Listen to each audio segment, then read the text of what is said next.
First up, would it be fair to say that the day belonged to India, despite the fact that they lost KL Rahul's wicket late on day one? Definitely did, because when you lose the toss and the opposition opts to bat first, generally the opposition expects to finish the day maybe 4 wickets down, at best 5 wickets down, but maybe 280, 290 on the board.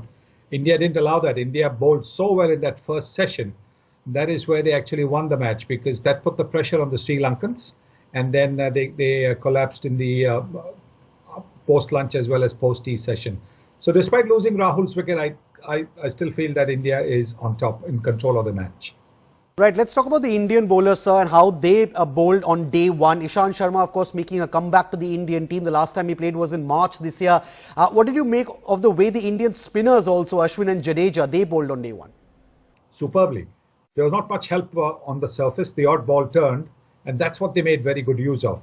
Created doubt in the minds of the batsmen by getting just the odd ball to turn, not prodigiously, but just enough to cause that little uncertainty in the minds of the batsmen. And then the batsmen tried to counterattack them, and their length and line was immaculate. And that's why they were so successful. But don't forget Ishant Sharma. Ishant Sharma making a comeback to the Indian Test team, bowled brilliantly. The line was great. The length got better the more he bowled. And this is all simply because he's played so much of first-class cricket. He's bowled a lot of overs. He's done a lot of legwork in the Ranji Trophy matches. And that is certainly showing in the way he bowled today.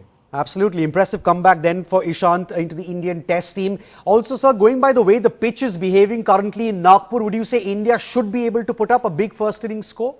They definitely should be. They've got to bat a little carefully tomorrow, because before lunch, they've got to get used to the pace of the pitch. It's not an easy pitch to bat on because of the cracks there are on the pitch, as well as the fact that there is a fair bit of grass also.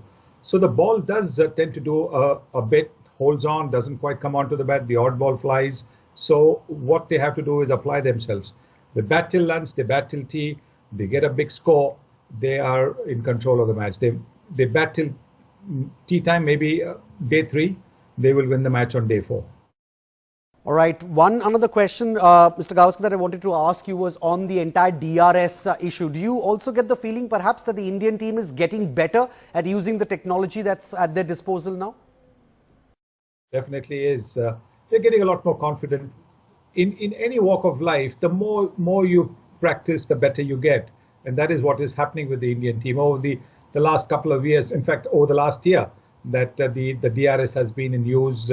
They've got some wrong at the start of that. They got it a bit wrong, but they're getting a lot better. They're not making frivolous DRS and they're not depending only on the bowler, because bowlers will always want you to go for the DRS, but they're not doing that. They're depending on the slip. They're depending on the wicketkeeper. The captain himself gets involved in asking them and then takes a call. So that's a good thing.